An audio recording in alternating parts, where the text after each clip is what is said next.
കേരളത്തിൻ്റെത് അതീവ മോശം ധനമാനേജ്മെന്റ് ആണെന്ന് ആരോപിച്ച് സുപ്രീം കോടതിക്ക് കുറിപ്പ് നൽകിയ അറ്റോർണി ജനറലിന് മറുപടിയുമായി സംസ്ഥാന സർക്കാർ സത്യവാങ്മൂലം ഫയൽ ചെയ്തു.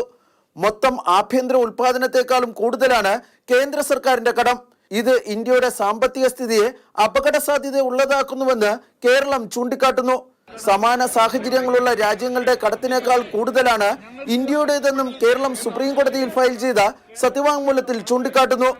അന്താരാഷ്ട്ര വിപണിയിൽ ഇന്ത്യക്ക് മോശം ക്രെഡിറ്റ് റേറ്റിംഗ് ആണെന്നാണ് കേരളത്തിൻ്റെ മറ്റൊരാരോപണം. കിഫ്ബി കടമെടുക്കാൻ പോയപ്പോൾ ഈ മോശം ക്രെഡിറ്റ് റേറ്റിംഗ് ബാധിച്ചുവെന്നും കേരളം സുപ്രീം കോടതിയിൽ ഫയൽ ചെയ്ത സത്യവാങ്മൂലത്തിൽ ചൂണ്ടിക്കാട്ടിയിട്ടുണ്ട്. ഇന്ത്യയുടെ സാമ്പത്തിക സ്ഥിരതയ്ക്ക് ഭീഷണി സംസ്ഥാനങ്ങളുടെ നയമല്ല. രാജ്യത്തിന്റെ മൊത്തം കടത്തിന്റെ 60% കേന്ദ്രത്തിൻ്റെതാണ്. കേന്ദ്ര കടത്തിന്റെ 1.75% വരെയാണ് കേരളത്തിന്റെ കടം. കേരളം കടമെടുക്കുന്നത് കാരണം സാമ്പത്തിക സ്ഥിതി അസ്ഥിരപ്പെടുമെന്ന വാദം അസത്യമാണെന്നും ചീഫ് സെക്രട്ടറി സുപ്രീം കോടതിയിൽ ഫയൽ ചെയ്ത സത്യവാങ്മൂലത്തിൽ ചൂണ്ടിക്കാട്ടുന്നു.